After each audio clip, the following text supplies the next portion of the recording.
आज हम सभी को जीवितों की धरती पे जीवित रखा और सच में परमेश्वर महान है जो हमारे जीवनों में हर रीति से कार्य करते हैं और अभी तक करते आए हैं। और मैं हमारे जीवन की गवाही यही है कि हमारे पापा के चलते हमारे जीवन में बहुत सी कठिनाइयां परेशानियां आई थी, जो हम लोग के जीवन में एक डर वैसा रहता था हमेशा। जब उस टाइम भी हम प्रभु में तो थे, पर एक जो आशा थी, जो उम्मीद थी, वो सच्चाई थी, हमने उतनी रीति से नहीं जाना था।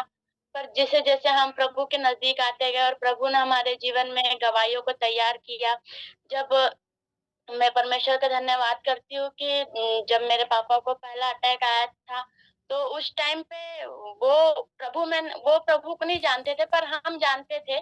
पर वो टाइम पे हमने उतना नोटिस नहीं किया था और फिर उसके बाद डॉक्टर ने कहा था कि ऐसी इनकी सिचुएशन कंडीशन बहुत खराब है। पर उस टाइम भी प्रभु ने सँभाला और फिर डॉक्टर ने फिर कहा था कि इनको अगर दूसरा अटैक आया है तो शायद इनका बचना मुश्किल है। और फिर उसके बाद फिर कुछ दिनों बाद हमारे जीवन में मतलब बहुत सी ऐसी कठिनाइयाँ, परेशानियाँ थी, जो हम लोग डर भय के साथ जीते थे। या तो मेरे पापा को या तो हम हॉस्पिटल में पाते थे या फिर उनकी बहुत सी गलतियाँ थी जो उनको लोगों ने फँसाया। वो भले ही उस टाइम पे लोगों की भलाई के लिए वो कार्य को किए होंगे अपने जीवन में, उस टाइम तो हम छोटे थे। पर लोगों ने उनको फँसा के और उनको जेल तक के पहुँचाया। और हमारे जीवन में हम 2 ही चीज़ से बहुत डरते थे कि या तो हॉस्पिटल या जेल। और हमने इस जीवन को बहुत जो देखा है, डॉक्टर ने कहा। और तब उस टाइम पे अ, मैं रो रही थी और एसके स्टीफन जो मेरे मामा हैं, मैं उनसे बात की। उन्होंने मुझे समझाया कि रिश्तेदार आए या ना आए, कोई भी पास ना हो, पर मेरा यीशु वहाँ मौजूद है। और वो जहाँ भी जिस हॉस्पिटल में बेड में एडमिट है, वहाँ पे प्रभु यीशु मसीह उनका इलाज कर रहे हैं, वो वहाँ मौजूद है। और उस टाइम मैं रो रही थी और फिर मुझे वो हिम्मत आई कि सच में परमेश्वर हमारे जीवन में बहुत सही रीति से और समय पे कार्य करने वाला परमेश्वर है। और वहाँ पे प्रभु ने हमारे जीवन में कार्य करने को शुरू किया। और डॉक्टर ने उस टाइम पे ये कह दिया था कि तुम अपने सारे रिश्तेदारों को बुला लो, क्योंकि अब इनकी कंडीशन ऐसी है कि नहीं बच पाएँगे, ऐसा उन्होंने कहा। पर हमारा विश्वास प्रभु पे था और हमने रिश्तेदारों को तो फ़ोन किया था, क्योंकि मनुष्य है, मनुष्य की रीति से हम लोग चलते हैं। और फिर हमने रिश्तेदारों को कॉल किया, पर फिर भी एक उम्मीद, एक आशा प्रभु से थी और हमने प्रार्थना दुआ की, घुटना टेक के हम लोग रोते थे। पर उस टाइम भी प्रभु ने उनको जीवितों की धरती मतलब जीवित बचा के और हॉस्पिटल से लेके आया। और फिर उसके बाद जब लॉकडाउन के टाइम पे फिर से वो फिर जेल गए, उनको झूठे केस में फँसाया गया था। जिस व्यक्ति ने उनको फँसाया था, उसको हमने पैसे लेके गए थे, पर वो व्यक्ति जलन उसके अंदर एक चिढ़ थी, क्योंकि वो नेता था, उसका बहुत दबाव था उस एरिया में। और वो पैसे नहीं लेते हुए उसने कहा कि मैं इस व्यक्ति को ऐसे ही जेल पहुँचाते रहूँगा और अपने जलन को ऐसे निकालूँगा, मुझे कोई पैसा-वैसा नहीं चाहिए। वो उस रीति से उसने अपना कार्य किया, पर फिर भी हमारा भरोसा परमेश्वर पे था। पूरे लॉकडाउन हम पापा वहाँ पे थे और हम लोग रो रहे थे यहाँ पे। पर फिर भी प्रभु ने हमको सँभाला। पूरे लॉकडाउन हमारे घर में किसी भी भली वस्तु की घटी नहीं होने दी और कभी कोई कमी घटी नहीं होने दी, इसलिए परमेश्वर का धन्यवाद करती हूँ। और फिर तीसरी बार फिर से जब वो वहाँ से आए, उसके बाद 1 साल बाद फिर अभी कुछ दिन पहले वो फिर हॉस्पिटल में गए थे और फिर उनके ब्रेन में स्ट्रोक हो गया था। और वो तीसरा अटैक था। डॉक्टर ने जो कि कहा था कि अगर तीसरी बार आए तो फिर इनका बचना मुश्किल है। पर फिर भी वहाँ भी हमने हिम्मत नहीं हारी। उस हॉस्पिटल में हम लोग प्रभु के ही नाम से जाते थे, क्योंकि परमेश्वर जीवित है, वो हमारे बीच में कार्य करने वाला है। और उसने वहाँ पे भी प्रभु ने कार्य किया, डॉक्टर के मुँह को बंद किया और वो वहाँ से भी जीवित होके और सही सलामत घर में पहुँचे और आज भी वो जीवित है। मैं परमेश्वर का धन्यवाद करती हूँ कि प्रभु हम लोग को बहुत सी कठिनाइयों से, बीमारियों से बचाने वाला परमेश्वर है। मैं प्रभु का धन्यवाद करती हूँ।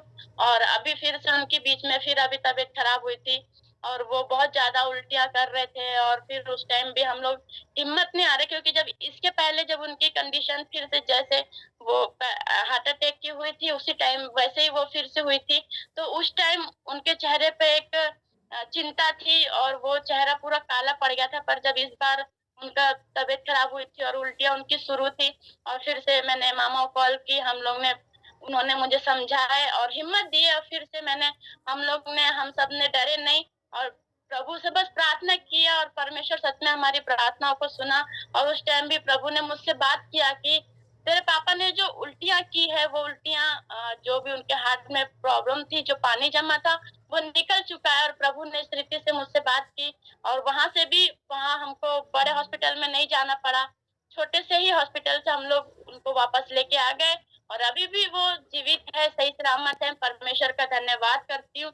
और आज भी, क्योंकि अभी हम लोग देख रहे हैं यहाँ पे बहुत लोगों को पैरालाइज मारा है और यहाँ पे लोग बिस्तर पे है, उनकी सिचुएशन, उनकी कंडीशन ऐसी है कि वो लोग चल फिर भी नहीं पा रहे, उनके जीवन में कोई उम्मीद नहीं है, कोई आशा नहीं है। पर हमारे जीवन में एक परमेश्वर है और एक उम्मीद, एक आशा है। आज हमारे पापा भले उनको पैरालाइज मारा है पर वो बिस्तर पे पड़े नहीं है, वो चलते हैं, फिरते हैं, बोलते हैं, क्योंकि ये हमारे जीवन में प्रभु का अनुग्रह है, हमारे जीवन में एक बीजना है। और इसके द्वारा मेरी बहन के लिए भी हमने बहुत, उसके जब वो जॉब के लिए गई थी तो वहां भी हमारे जीवन में परेशानियां, कठिनाइयां आई थी और उस टाइम भी प्रभु ने हमारे जीवन में बचाया, क्योंकि हम सही रीति से अपने जीवन के लिए जो प्रभु को बीज बो रहे हैं, वो सही रीति से प्रभु हमको ब्लेसिंग दे रहे, आशीष दे रहे। इसलिए परमेश्वर का धन्यवाद करती हूँ और आगे भी प्रभु हमको सही रीति संभाले। और परमेश्वर का धन्यवाद करती हूँ कि ये मिलाप वाला तंबू चर्च जो हमारे जीवन में, जो पास्टर स्टीफन के द्वारा, वो जो मेरे मामा हम लोग जो अभी 1 साल से जो अभी सीख रहे हैं, उस टाइम भी वचन का इतना ज्ञान नहीं था, पर जिस रीति से आज हम लोग सीख रहे हैं और हम लोगों को सिखा रहे हैं, बता रहे हैं, और जिस वचन से आज हम बुद्धि ज्ञान, सच में बहुत ज्यादा बुद्धि ज्ञानों के साथ प्रभु हमको भर रहे हैं। और जिस वचन से हम डरते थे बोलने के लिए भी, हम अपने चर्च में खड़े नहीं हो पाते थे, पर आज इस वचन के द्वारा, इस सीखने के द्वारा, नाइट प्रेयर के द्वारा आज मेरे अंदर बहुत हिम्मत और बहुत, मतलब मैं जहाँ कहीं भी अब मुझे बोलने के लिए कहा जाता है, मैं डरती नहीं, बोलती हूँ, वचन को समझती हूँ और पवित्र आत्मा मुझे सिखाता है और वचन को किस रीति से कैसे समझाना वो भी मैंने सीखा। और सच में परमेश्वर का धन्यवाद करती हूँ। और हम जब प्रभु में भी आए तो मेरे मामा ही थे, ये एसके स्टीफन, वो उनके द्वारा हम प्रभु में आए, क्योंकि हम लोग सच में, हमारा जीवन बहुत अंधकार में था। पर मेरी नानी यहाँ पे आई थी, हम उनके द्वारा हम लोग चर्च गए, प्रभु को जाने, और जब से लेके अभी तक हमने प्रभु को छोड़ा नहीं। हमारे साथ हमारा पूरा मोहल्ला जाता था, पर सबने अपना अपना फिर से उसी मूर्ति पूजा में सब वापस चले गए, पर हम पीछे नहीं लौटे, हम प्रभु को देखे, क्योंकि सच में जब प्रभु का वचन कहता है कि मैं अपनी आंखें पर्वतों की ओर लगाऊंगा, और हमें सहायता प्रभु ही देते हैं, और हम लोग प्रभु को ही देख के आज यहाँ तक पहुंचे। और अभी तक प्रभु ने मेरे पूरे परिवार को, हम सभी को संभाल के रखा है और हम लोग मामा के द्वारा भी बहुत कुछ सीख रहे हैं। इसलिए परमेश्वर का धन्यवाद करती हूँ। और इस मिलाप वाले तंबू चर्च के लिए भी हम धन्यवाद करते हैं कि प्रभु ने हमको सिखाया और हर बातों से आगे भी सिखाते आए। परमेश्वर का धन्यवाद करते हैं। आमीन।